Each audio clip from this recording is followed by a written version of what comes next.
A gente volta agora a Barcelona. A defesa de Daniel Alves vai recorrer da decisão da Justiça espanhola, que condenou o ex-jogador a 4 anos e meio de prisão por estupro. Vamos ao vivo com o Renato Paim, que tem todos os detalhes desse julgamento e da sentença. Renato, com você.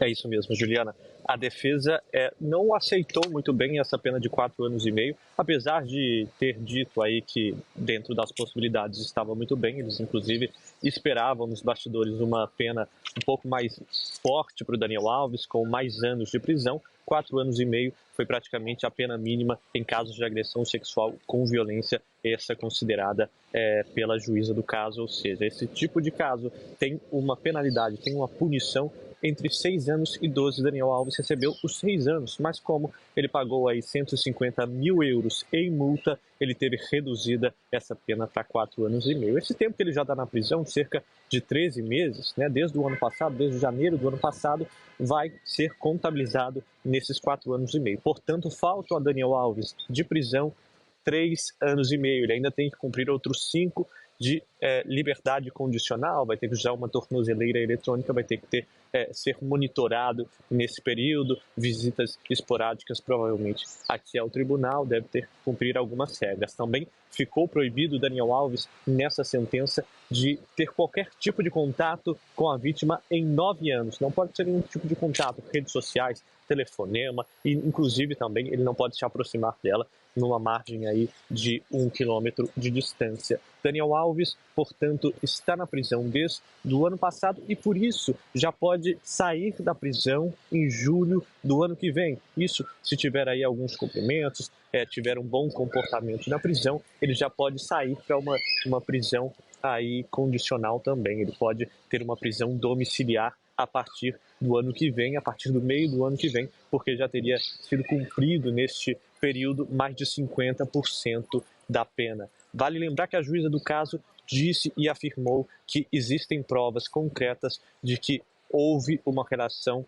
sexual com penetração sem consentimento. E isso ficou claro no depoimento tanto da jovem de 23 anos que acusou Daniel Alves, quanto do próprio jogador que agora é condenado por estupro aqui na Espanha. A gente espera a cena dos próximos capítulos e provavelmente nos próximos dias a advogada de Daniel Alves, Inês Guardiola, já deve redigir esse recurso que pode ser em primeira instância apelado aqui no Superior Tribunal da Catalunha e logo, em caso de uma nova condenação, ele ainda pode apelar ao Superior Tribunal, que fica em Madrid, essa já a última instância, Juliana.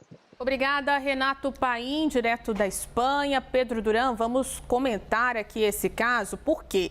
O que a gente teve ao longo dos últimos meses? Uma série de contradições em depoimentos prestados por Daniel Alves.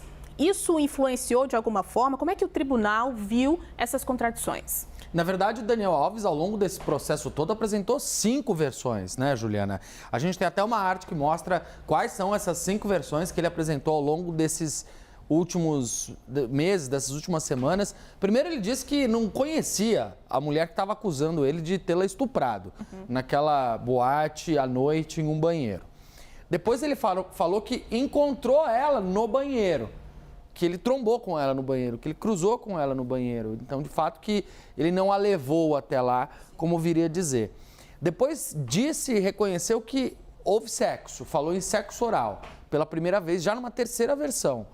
Depois disse que teve relações consensuais com a vítima. Que ela nega, né? O que ela nega desde o começo, a vítima desde o começo manteve a versão dela. Ela não mudou de versão. Né?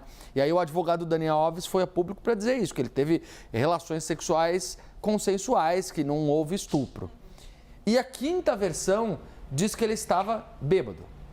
E aí isso serviria lá na Constituição espanhola, nas leis espanholas, como uma espécie de atenuante para o crime de estupro.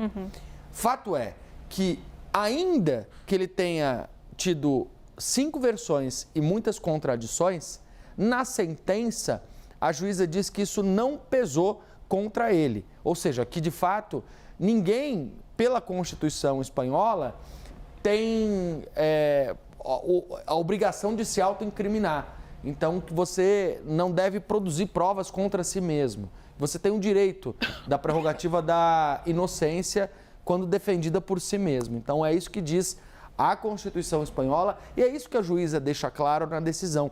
Havia, portanto, uma expectativa, e a gente ouviu o Renato falando, de uma pena máxima de 12 anos, de que a condenação chegasse perto dessa pena máxima. Mas parte dessa expectativa estava muito calçada nessas contradições do Daniel Alves, porque ele mudou muito de versão.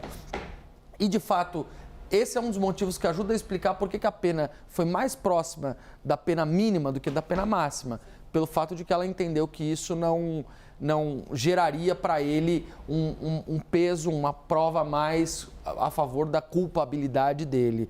E é bom lembrar também, Juliana, que a gente viu ao caso Daniel Alves provocar um debate na justiça espanhola e na sociedade espanhola, porque houve uma mudança de regra recente que determina que só é ato de sexo consensual quando a mulher verbalmente consente com o sexo.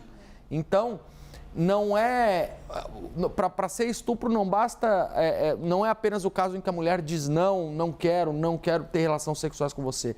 O fato dela ficar calada em silêncio, não consentir com o ato, já é considerado estupro. Então, essa é uma das mudanças da legislação espanhola que está provocando um grande debate na Espanha e é um debate super importante porque a gente tem que observar para as mulheres vítimas de estupro em países como a Espanha ou o Brasil, que tem muitos casos de feminicídio, de abuso, de assédio, de estupro, e é preciso um cuidado para que a legislação ampare essas pessoas para que não se tenha dúvidas quando exista um crime desse tipo, né?